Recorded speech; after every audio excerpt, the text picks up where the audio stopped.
Do you enjoy playing a mediocre game that disrespects a beloved franchise while offering an okay but painfully grindy trophy list? Yeah, me neither. But here we are. So, lock and load, brace yourself for over-the-top Michael Bay style action, and prepare to ask, wasn't this supposed to be a survival horror game? As we blast our way to this week's Platinum Trophy in Resident Evil 6. Resident Evil 6. But what is Resident Evil 6? Well, it is a 2012 third-person shooter video game developed and published by Capcom, a major installment in the Resident Evil series. Resident Evil 6 was released for the PlayStation 3 in October 2012 and was re-released for the PlayStation 4 in March 2016. Players control Leon S. Kennedy, Chris Renfield, Jake Miller, and Ada Wong, and all their partners, as they confront the force behind a worldwide bioterrorist attack, and the story is centered around their 4 interwoven campaigns. Resident Evil 6 base game has a total of 51 trophies, 41 bronze, 7 silver, 2 gold, and of course, 1 platinum trophy. Nothing is missable thanks to Chapter Select, which is very trophy hunter friendly, allowing you to choose where to start in a chapter even at the end. Hold this thought for a second, and is one of the very few highlights of the game. There are difficulty set trophies for completing the game on amateur, normal, veteran, and professional. These trophies are stackable, and here comes the cheese. Thanks to the aforementioned Chapter Select, by selecting the last section of each chapter and completing it on professional, you will unlock the rest of the trophies. You will of course have to have completed the entire game to be able to do this. So I would recommend playing on amateur for the collectibles and miscellaneous trophies. So let's start with the collectibles. Just like in Resident Evil 5, the collectibles are the serpent emblems scattered around the campaigns. There are 4 per chapter, and some are only obtainable when playing a certain character. However, thanks to Chapter Select, cleanup for this is quick and easy. During your playthrough, you will come across new types of weapons. They are impossible to miss as the game is very linear, and it is super important that you pick them up, as there is a trophy for using all weapons in the game and killing 10 enemies with them. Don't worry too much about this on your first playthrough, as ammo will be scarce. Nonetheless, when you start to be able to unlock skills with points, equip, item drop increase. Thanks to this, you'll be overflowing in ammo. Skills unfortunately require a lot of points, and here the grind, as you will be required to unlock and fully upgrade all skills that allow you to level up. Never fear, as there is cheese to help cut this grind down tremendously. Go to Ada's Wong campaign in Chapter 2 and here kill all BOWs. This should take around 6 minutes and you will get about 25,000 points per run. Plus, this is a great place to farm POWs are ugly, where you have to kill 100 POWs. Once the POWs trophy has unlocked, there is an even faster way to grind out points. Go to Jake's campaign, Chapter 4, and play on No Hope difficulty. Here, collect the points in the 2 cases that amount to 7,000 points. But in this difficulty, points are doubled. Go through the door at the end and then exit game. 14,000 points for 1 minute makes this much more doable. Once all the necessary skills are fully maxed, look to unlock infinite ammo for your shotgun and assault rifle, as this will help tremendously in the professional run. Another annoying trophy is Covered in Brass, where you need to earn 150 different medals.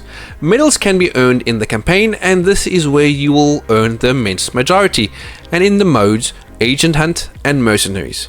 If you can find the game in Mercenaries, good, or if not, have a friend help you out and you should be able to unlock the outstanding medals here. You can always check your progress by selecting Play Game in the main menu, then go to the dog tags and check your titles. Look for the title called Decorated Agent in the middle of the top row, telling you how many medals you've earned in the campaign, Decorated Mercenary, and Decorated Hunter for the progress in those game modes. Right, let's blast through the miscellaneous trophies, and I will try and go in order by character. Stuntman. As Helena, defeat 20 enemies with the Hydra Quickshot. It is her exclusive smaller shotgun, and this is done by pressing L2 and R2 at the same time. I prefer them alive. Rescue 2 female survivors at the cathedral. Just as you solve the puzzle to open the stairs, this farting zombie will come out and spread toxin, turning everyone into zombies. Act fast with shotgun ready and fill him full of lead ASAP. You can always restart checkpoint if you don't succeed first time. Finish what you start is to perform a coup de grace on 10 enemies. The best place would be in the beginning of the plane where you face the fart zombie again. Shoot him until he falls to his knees and then run up to him and press R2. This should count. It is very important that when you perform the move that it goes straight into the cutscene, as if he gets back up after it, it will not count. So to be sure, when he's making an animation to fall to his knees, put one more shotgun round in him as he falls. Give a little push. Knock 10 enemies off a high place. In chapter 1 as Chris, you will come across the staircase with an enemy at the end. Run up and push him off. Doing this will also unlock the trophy for stealth killing 5 enemies if you haven't unlocked it already. Flying Ace. You will need to play as Chris, and when flying the VTOL, make sure to take no damage. This is fairly easy and just press R1 when there are incoming missiles. Bring the heat. Take down an enemy from 50 meters away with a headshot using thermal scope. You will need to play as Piers, and this can be achieved right at the beginning of chapter 2. High voltage. Defeat 10 enemies with a charged stun rod. Hold L2 and R2, and when the rod sparks, let it fly. Hard choice. Shoot the helicopter pilot with a magnum at point blank range. You will need to play as Jake, and you'll come to an area with mutated Javo and a helicopter. While Chris and Piers are fighting the chopper, it will drop down some enemies once in a while. This is what you are waiting for. Grab one of the ropes the Javo were using to climb up. Once you're at the top, shoot the pilot right in the face for the trophy. Sneaking around. Get through the aircraft carrier's bridge area without being noticed. This is in chapter 4 and will start once you are being chased by Chris and Piers. As implied, do not get caught by enemies, and if you do, just reload checkpoint. After all the massive explosions are complete, you should be the proud owner of an ultra rare 1.3% platinum trophy. But is multiple storylines worth this platinum trophy? For context, it took me a year and a half and 3 separate attempts to finally achieve the platinum trophy for Resident Evil 6. Not because it was particularly difficult, but because every time I started playing, I'd get so bored that I had to stop. I'd make some progress, lose all motivation, and just go play something else. Anything else. But in these last 2 weeks, I decided to finally bunker down and get it done. When I first booted up the game, I thought to myself, surely it can't be as bad as people say. Right? Wrong. It absolutely is. Nothing, and I mean nothing, can save the soulless husk of a game. And I say soulless because this isn't Resident Evil. It's the complete opposite. The horror, the tension, the resource management, all gone, yeeted out of the window. Instead, what we get is an over-the-top action game with laughable writing, cringe-worthy acting, and set pieces so excessive that even the Fast and the Furious would say, alright, tone it down a bit. Honestly, the best way to describe Resident Evil 6 is this. Imagine if Michael Bay directed the next Alien movie. That's exactly what it feels like.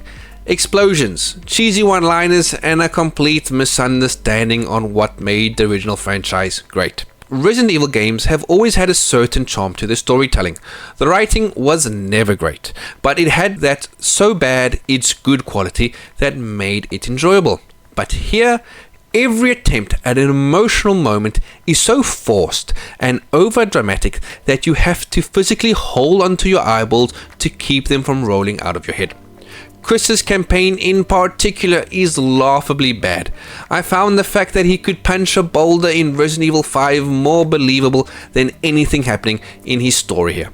The entire plot is a convoluted mess, and by the time I hit the halfway point, I was straight up skipping cutscenes. Like, dude, I do not care.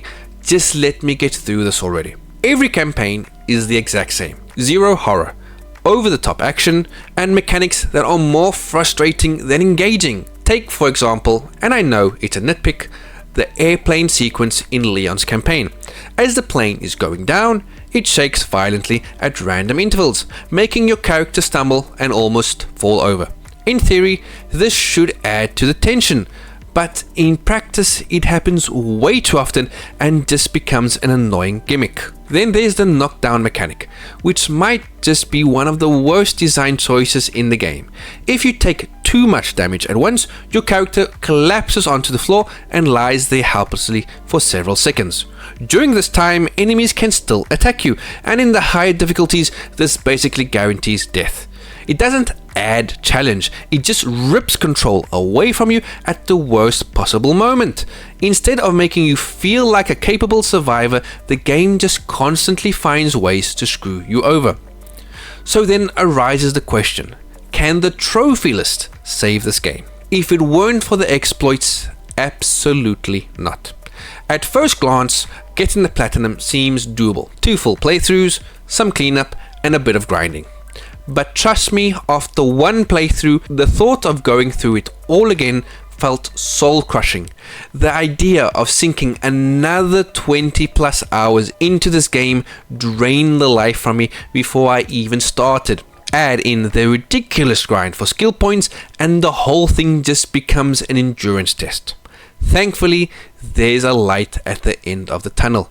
The chapter select features makes cleaning up missed trophies a lot easier, and the professional difficulty exploits lets you bypass some, if not all, the worst parts of the second playthrough. Without these, I don't think I would have had the patience to see this through. Here's the weirdest part. If you put Resident Evil 5 and Resident Evil 6 side by side, they look and play almost the same. And yet, one is a fun co-op action game, while the other one is a directionless disaster. Neither game succeeds at horror, but at least Resident Evil 5 knew what it was trying to be. It was dumb, it was action-packed, but it was fun. Resident Evil 6, on the other hand, tries to do everything at once and fails at all of it. It feels like Capcom had no real vision, so they just crammed in every idea they could think of and hope for the best. So after all that, was it worth it? If you're a die-hard Resident Evil fan, maybe. If you're chasing the full set of platinum trophies like myself, sure, I guess.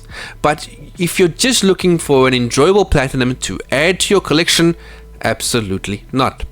I only did this because I am on a mission to platinum every mainline Resident Evil game from 0 to 8, and now that Resident Evil 6 is finally out of the way, I only have Resident Evil 1 left.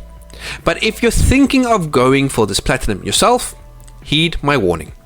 Unless you have an iron will, you'll probably find yourself walking away long before the end credits roll.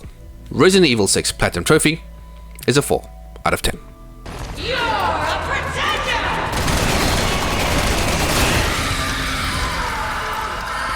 You tried so hard to destroy the world. Now you've destroyed your body. Hope this is what you wanted. Thanks everyone for watching. I hope you enjoyed this video. Please like, comment and subscribe if you haven't already. Thanks again for watching, and I'll see you all next time. PTR out.